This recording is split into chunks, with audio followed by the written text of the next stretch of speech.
welcome to Sorry You Went Viral. This is the show all about the stories that have been really setting social media alight over the last week and the human side behind those stories. My name's Hannah. And I'm Tim. And this week's show has a bit of a theme, an unintended theme to it. Really kind of to describe it would be kind of social etiquette and dating and relationships, I would say. More on that in a moment. Later on, actually, in what it's like to go viral, we'll be speaking to a woman called Amber who went viral for not what she did, but what her boyfriend did during labour, or when she was going through labour, I should say. But more on that in a bit. He was going through something very, very different, it seems at least. But we will explain all a little bit later. We're going to kick things off, though, with this story about an alpha male pickup artist whose video that he posted then on Twitter, I believe it was, that then backfired. Tell us the story here and we can show some of the video and the response. Yeah, so I'm sure you've seen on social media, there's kind of a bit of a disturbing trend of men, as you said, alpha male men, pickup artists, talking,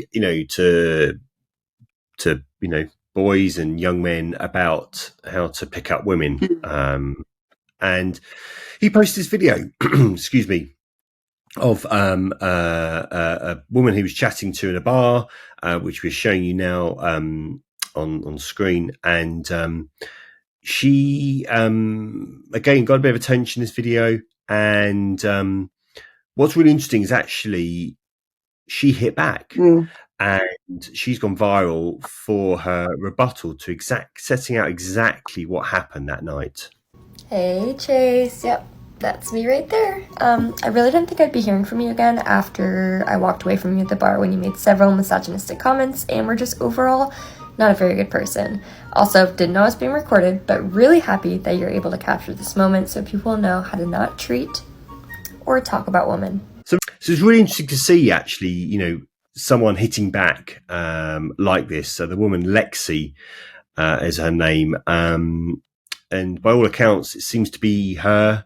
She's posted videos to show that she was her in that bar, which I think is in Dallas, Texas. I'm not entirely sure.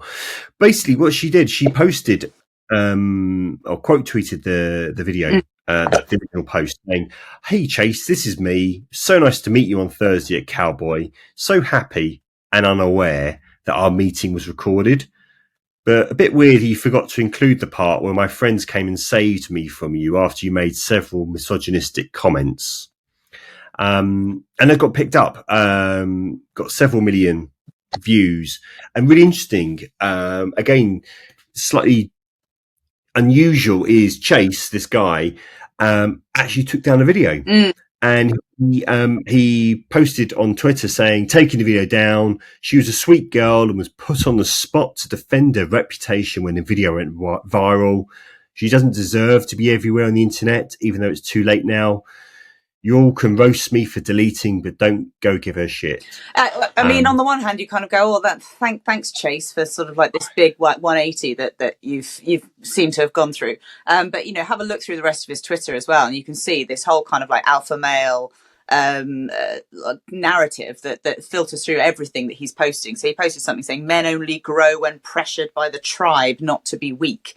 And also Lexi, the woman in question, has since, in the aftermath of going viral, has since followed up and, tweeted other things to her followers, just saying, she said, he deleted the original video, so I thought he was done, but he's still posting women that I assume were recorded without consent. So it's a really horrifying trend of people being, filmed without their knowledge, and then being, blasted all across the internet as well. But well done her, I suppose, for calling him out on it. And by all accounts, it seems like it did at least make him think twice about perhaps taking advantage of other people for his own means. Indeed. Next up, now, Hannah, you mentioned just before the show, you went to the gym this morning. I did. No accidents, nothing as bad as this poor woman that we're about to show. This is honestly my worst nightmare.